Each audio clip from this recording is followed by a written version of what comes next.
সেটাও একটা প্রশ্ন শুরুতে। যেহেতু একটা অস্থিরতা চলছে বাংলাদেশের বিশ্বকাপ খেলতে যাওয়া নিয়ে, বিপিএল যে চলছে এর মধ্যেও কিছু ঘটনা ঘটছে, কিন্তু সবকিছু পেরিয়ে চোখ তো এই বিশ্বকাপেই। আপনাকে দিয়ে শুরু করি। ধন্যবাদ। সাম্প্রতিককালে দেখেছেন যে ক্রিকেট নিয়ে কি আলোড়ন সৃষ্টি হয়েছে বাংলাদেশে। এটা এটা শুরুটা করেছে কিন্তু ইন্ডিয়াই। তা আমরা ইন্ডিয়ার তরফ থেকে এই ধরনের বিমাতামূলক আচরণ আমরা এটা আসলে মানতে পারছি না। ক্রীড়ার সাথে যারা জড়িত আছি, ক্রিকেটের সাথে যারা জড়িত আছি, আমরা চেয়েছিলাম যে একটি সুষ্ঠু সমাধান, কিন্তু এই সমাধানটা না হয়ে এটা যেভাবে হাঁটছে সেটা একেবারে দৃষ্টিকটু। আর ক্রিকেটের যে একটা সৌন্দর্য আছে সেই সৌন্দর্যটাকে কিন্তু বিনষ্ট করছে এই সাম্প্রতিককালে যে ইন্ডিয়ার সাথে বাংলাদেশের যে রেষারেষি ক্রিকেট নিয়ে, এটা মোটেও কাম্য নয়। আমরা চেয়েছিলাম যে ক্রিকেটকে যাতে রাজনীতির সাথে সম্পৃক্ত করা না হয় বা ধর্মের সাথে সম্পৃক্ত করা না হয়, কিন্তু আমরা যেটা দেখতে পাচ্ছি যে ক্রিকেটটা সরাসরি রাজনীতির সাথে যুক্ত হয়ে যাচ্ছে। দেশে দেশে অনেক সময় অনেক রকম অনেক বিষয় নিয়ে কিন্তু বিরোধ থাকতে পারে, কিন্তু সেটা খেলাধুলার ভিতরে প্রভাব পড়ুক এটা কেউই চায় না। সারা পৃথিবীতে কিন্তু এই খেলাধুলা নিয়ে কিন্তু একটা ঐক্য আছে, মানে সমস্ত দেশগুলি কিন্তু ঐক্যবদ্ধ। কিভাবে দেখেন, যদি বিরোধী থাকতো তাহলে কিন্তু বিভিন্ন দেশে যে বিভিন্ন অলিম্পিক থেকে শুরু করে বিভিন্ন ক্রীড়া অনুষ্ঠান যেগুলি হয় সবাই কিন্তু পার্টিসিপেট করে, একটা জায়গায় কিন্তু সবাই এক।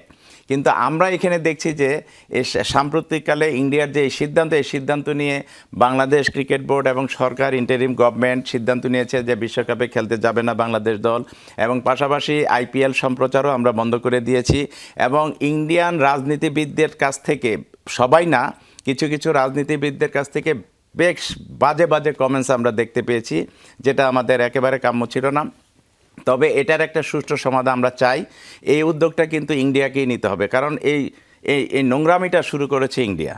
তাদেরকে এই উদ্যোগটা নিতে হবে যাতে ভবিষ্যতে এই ধরনের আর ঘটনা না ঘটে। আর এটা কিভাবে সমাধান করা যায় সেটা কিন্তু এই টুর্নামেন্টটা যেহেতু আইসিসি টুর্নামেন্ট, সেহেতু আইসিসি সমস্ত ক্রিকেট বিশ্বের অভিভাবক, তারা একটা উদ্যোগ যদি নেয় সঠিকভাবে, তাহলে এটা একটা সুষ্ঠু সমাধান হতে পারে। এখন আইসিসির কোর্টে আমরা সেসব বিষয়ে যাব এবং কোন পর্যায়ে আছে বিষয়টি, আপডেট বিষয়গুলো জানবো। তবে তার আগে এম কাসে আপনাকে যেহেতু পেয়েছি, সব মিলিয়ে যেটা হলো, মানে ক্রিকেট আর রাজনীতি মিলিয়ে, সেটা তো আনএক্সপেক্টেডই বটে। তা তো অবশ্যই, এবং পুরোপুরি আপনার ট্যাগলাইনের মতো আমি বলতে চাচ্ছি যে এটা পুরোপুরি একটা দোলাচলের মধ্যে আমরা রয়েছি।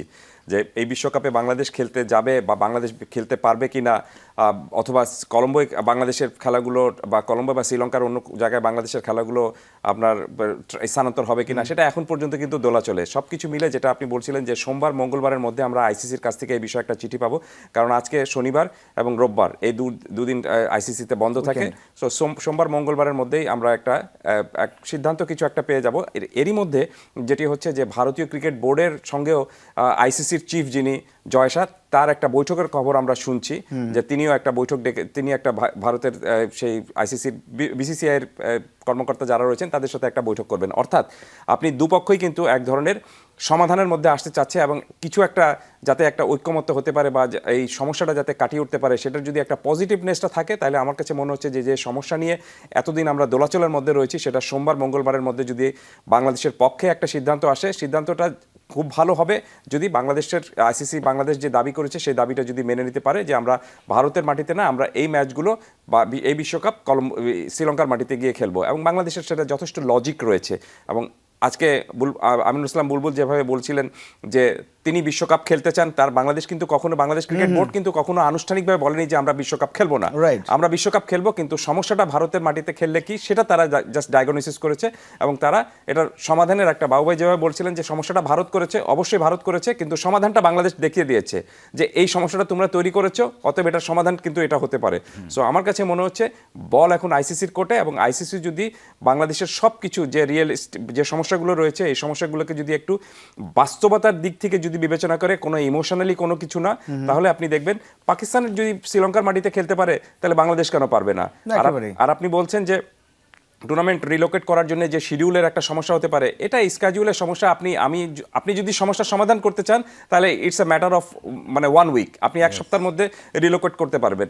সো আমার কাছে মনে হচ্ছে না যে রিলোকেট করাটা খুব বড় কোনো ধরনের সমস্যা হবে, সমস্যাটা এক জায়গায় আপনি চান কিনা। রাইট।